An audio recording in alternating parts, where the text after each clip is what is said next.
Hello, నువ్వేదో పోటుగాడవని నా బాబు నా గొంతు కోసాడు.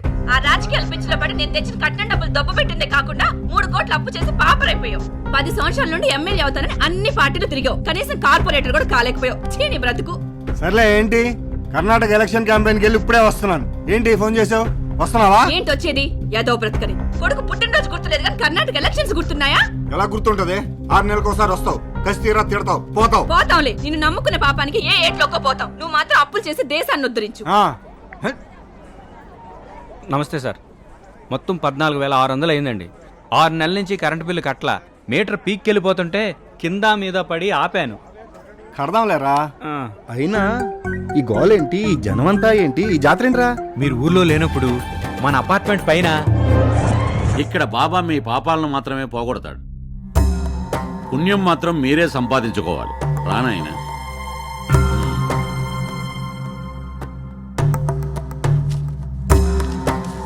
నాయన, స్వామి సన్నిధానం గంగానది లాంటిది. ఇక్కడ పాపాలు కడుక్కోవాలి కానీ మోసుకెళ్ళకూడదు.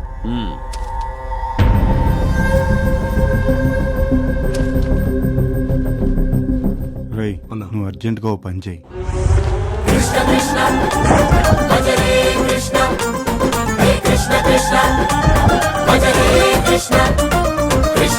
వద్దు వద్దు అంటే దేవుని మాయం చేస్తానని ఇడి మాయమైపోయింది రా.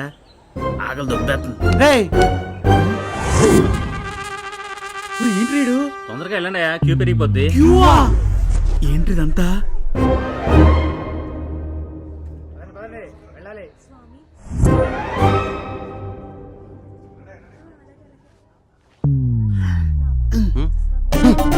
ఇప్పటిదాకా బానే ఉన్నావుగా? 4 రోజుల నుంచి నీరసంగా ఉందండి. జబ్బు ఏంటో తెలీదు. ఇప్పుడే పడిపడింది. ఇంకా తగ్గిపోతుంది. ఏమైంది నాయన? చిన్నప్పటి నుంచి ఇలాంటి వింతలు చూసినప్పటి నుంచి ఇలా అయిపోతున్నారు స్వామి. అవునా? పాపాలు నాయన, పాపాలు వచ్చారుగా నా దగ్గరికి, అన్నీ తగ్గిపోతాయి. తమ్ముడు, అనయ్య, నా క్యాన్సర్ తగ్గిపోయిందిరా. క్యాన్సర్ కాదు, పక్షవాతం. చెయ్యి కాలు పడిపోతే క్యాన్సర్ కదా. ఆయన కృపకు పాత్రులయ్యారు. ఇక్కడే ఉండి స్వామికి సేవ చేసుకోండి. గురువు గారు నమస్తే. గురుగారు, నాకు తెలియక అడుగుతాను, ఆ బొమ్మల్లో ఉందేవర్రా? వాంటెడ్ లిస్టా? ఏమోరా, ఫారెన్ బావాలేమో, ఆ తెల్లలో వచ్చి పెట్టిపోయారు. కింద లాయర్ వచ్చాడా? లేదన్నా, ఇప్పుడే చూసి వచ్చా. ఆఫీస్కి తాళం వేసి ఉంది. లేడా? ఎక్కడికి వెళ్ళాడబ్బా? ఏంటిది? 1.5 year బ్యాక్ ఎమ్మెల్యే సీట్ ఇప్పిస్తానని 5 కోట్లు తీసుకున్నాం, తిరిగి 2 ఇస్తున్నాం. ఎలా కనిపిస్తున్నా నేను? ఏంది కనిపించేది? మిగతా 3 కోట్లు పార్టీ ఫండ్కి ఇచ్చాననుకో, నెక్స్ట్ ఎలక్షన్ లో నీకు ఏడ కావాలంటే ఆడ సీట్ ఇప్పిస్తా కదా. ఇప్పుడు నీ మినిస్టర్ స్వామి, నన్ను నమ్ము స్వామి.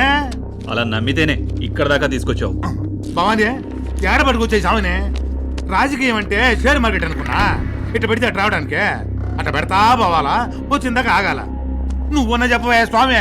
సుందర్, నేను చెప్పేది విను. నాకు సిటీలో స్టార్ హోటల్ కట్టాలని చిన్నప్పటి నుంచి డ్రీమ్. ఇప్పుడు ఈ నెలగో మినిస్టర్ సిటీలో మంచి సైట్ ఇప్పిస్తాడు. నీ 3 కోట్లు అందులో పెట్టుబడిగా పెట్టు, మిగిలింది నేను పెడతాను. ముగ్గురికి సమాన వాటాలు. ఇదేదో బావుళ్ళా? వ్యాపారమా? అది మీతో 25 లక్షలు తీసుకుని సీట్ ఇప్పిస్తాననే నీలాంటి బ్రోకర్తో, 5 కోట్లు తీసుకుని కథలు వినిపించే నీలాంటి లోఫర్తో వ్యాపారం చేసే స్థాయికి నేను ఇంకా దిగజారలేదు. 5 కోట్లు పెట్టా, అవసరమైతే ఇంకో 1 కోటి పెట్టైనా సరే మీ ఇద్దరిని బయటికి లాగుతా. డబ్బుదేముంది, పోతే మళ్ళీ వస్తుంది. సోలోగా అమెరికా వెళ్ళి 100 కోట్లు నేను బ్రోకర్నే. నేను బ్రోకర్నే.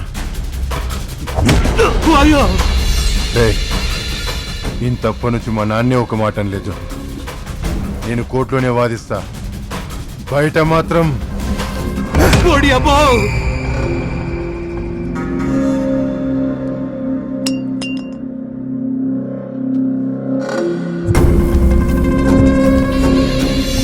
మనుషుల కన్నా మనీ పవర్ఫుల్ అన్న విషయం వీడికి అమెరికా లేని అర్థం కాలేదు.